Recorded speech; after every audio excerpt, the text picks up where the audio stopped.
Hi, everyone. Welcome to Digital Experience. This is our iteration retro meeting. Today is Thursday, April 20th. We'll go over some of the things that went well and some of the things for improvement over the last 2 week period. First up for things that went well is Barker. Yeah, I just want to say, super good job, Laura and John. We figured out a release process for our localized nav. It's adding lots of new functionality to our site, and we're going to have a separate branch that we're going to start stacking all of our changes into. So just really good job figuring out what that process is going to be and doing it in GitLab so it's transparent and it's documented right there. Dilza, you want to +1 to all of that, +100 to all of that. I think it looks so good. For anyone that's not in the Search Nav support team, definitely go look at the release video or pop through some of the links there if you want to see all the great work there. Lauren? Yeah, and the second one is just props to John. That language selector is so cool and it works. So we're going to be able to build lots of great stuff from there. And Laura's already done that by building off on the localized nav. So I'll pass it over to her. Yeah, I met with John and he pretty much had this thing built and had already figured out all the conditions for which language should be shown at which time. And I just had to take that piece of code and translate the nav with it. It made my job very easy. So thank you, John. It looks so good. Justin. Yep. Shout out to Trevor and Margaret. The developer survey page looks amazing. Even without some of the animations, it still looks amazing. Hopefully we can get those in. We have 3 more releases for this developer survey each quarter. So definitely add them in. Make it very sparkly. And I don't know if Margaret, that was yours. Shout out to Megan for helping with the pipeline stuff. Yep. Just a shout out to for helping out with the pipeline and just getting the February page out. And then another event one. Thank Mateo and Trevor again for the commit, not commit world tour events page. It was supposed to launch this week. There was a delay on the events team. Totally fine, but we were ready. We were good to go. So makes me feel happy that we were all ready to launch things super early in the morning, but launch it next week.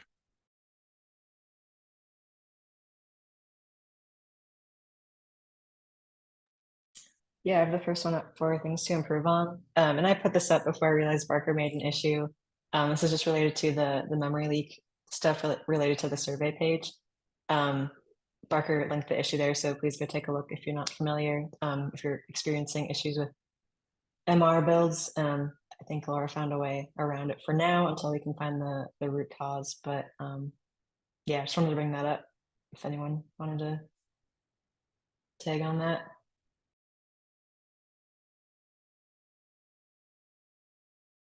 Yeah, let's use that issue to link all of our work into there and get it all documented and then get it fixed. That would be cool. I had number 2. Yo, if you want your work to show up in the change log, use those semantic commits or else it won't be there.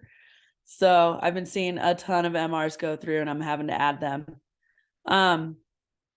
Also, squashing your commits down to 1 would super help with that. They make you do that in the GDK. Miracle found that one out. So that's just kind of standard good coding practices. So just FYI there. We can set our repo, to automatically squash commits so you don't have to click the box. And maybe that's just something we should do anyway. Yeah, we could do that. And then I think would that just take your last commit and make that the message? So if your last commit is semantic. I think it's the very first one.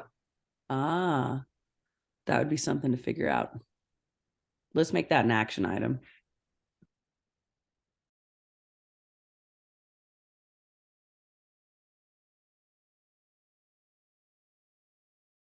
John. Thank you. Well, I'm putting in the spot again, having a bucket or a server for our assets, because right now, every time I do a pull, I see new images. So every time we do a new page, or every time we add a new feature, always a new asset comes around. So the project is growing a lot. We have a lot of images, a lot of assets. We have been patching out the assets, removing duplicated images and stuff, but I believe the main problem is still there. And I believe that having a bucket or a server or any solution that GitLab may give to us will be very good for the project in building times, in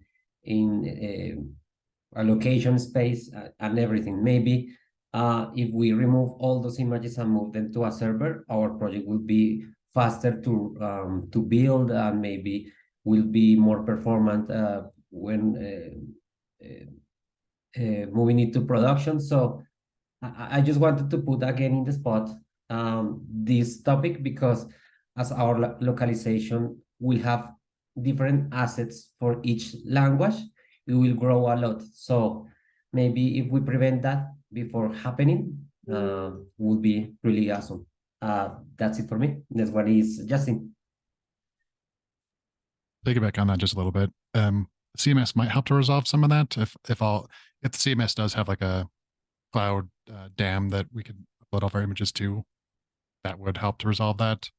But yeah, I agree. I think we're bumping up into certain elements, and we're also, because of how Next Webpack does things, we are also cache busting, which is every single time.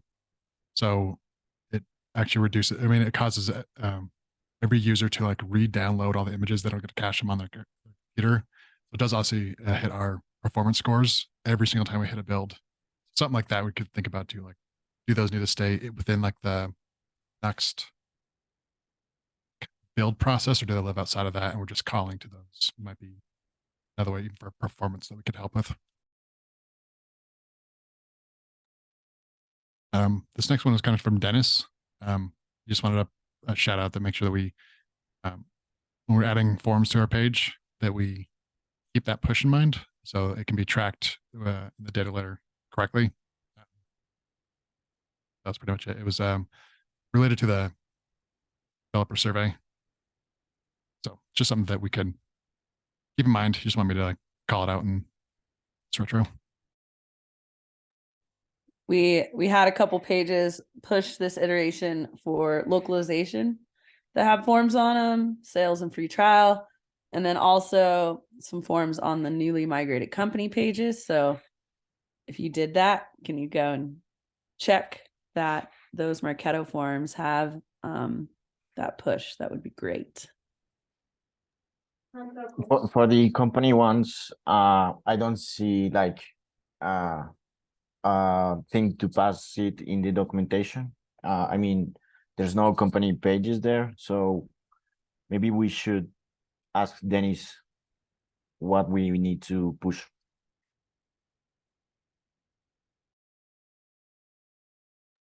Yeah, we should do that.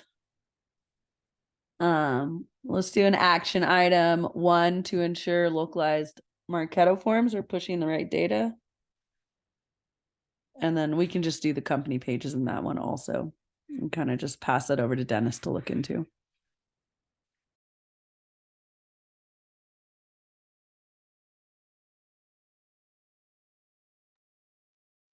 I have the last one, and Laura has some good points coming up with it. We've seen this before, but whenever, usually it's with third-party people, and it's harder when it's links are in emails and or press releases, and there's no way to pull those back, update them.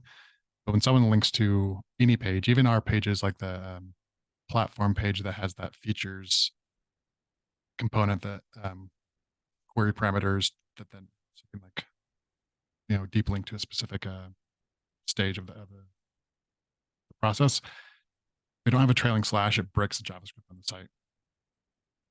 So it's something we need to, one, make sure that like we're checking and testing if we see something like that going out, and two, if there is a way to look into this. It's something that we've looked into before. It was never really a good redirect regex thing, but maybe there's a better solution now that we can think about. But that's something that might be something we can dive into next quarter to see if there's a better way to handle that. And still make sure, like the biggest thing is that we don't strip the UTM. We don't just like make sure we regex it, add that trailing slash, and then the UTM back in before the page loads, so all the analytics track with it.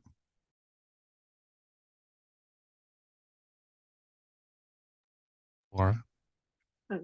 Yeah, I was just writing that I'll look into seeing if there's some regex that we can do to do exactly what you just said, add a slash in at the end of the URL and then append the UTM parameters. But yeah, I don't know how easy that'll be.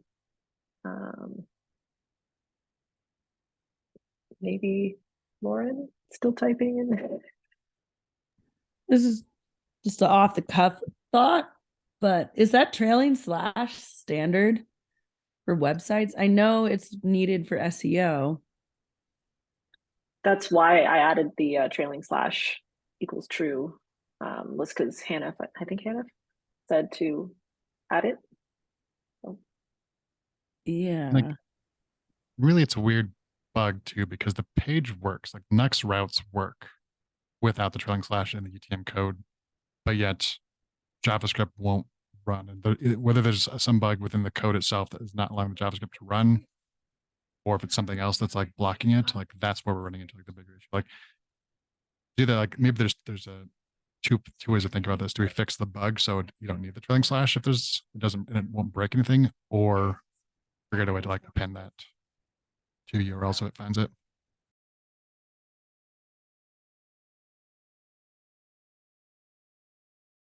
Just put John's comment in there about the trailing slash for the sitemap.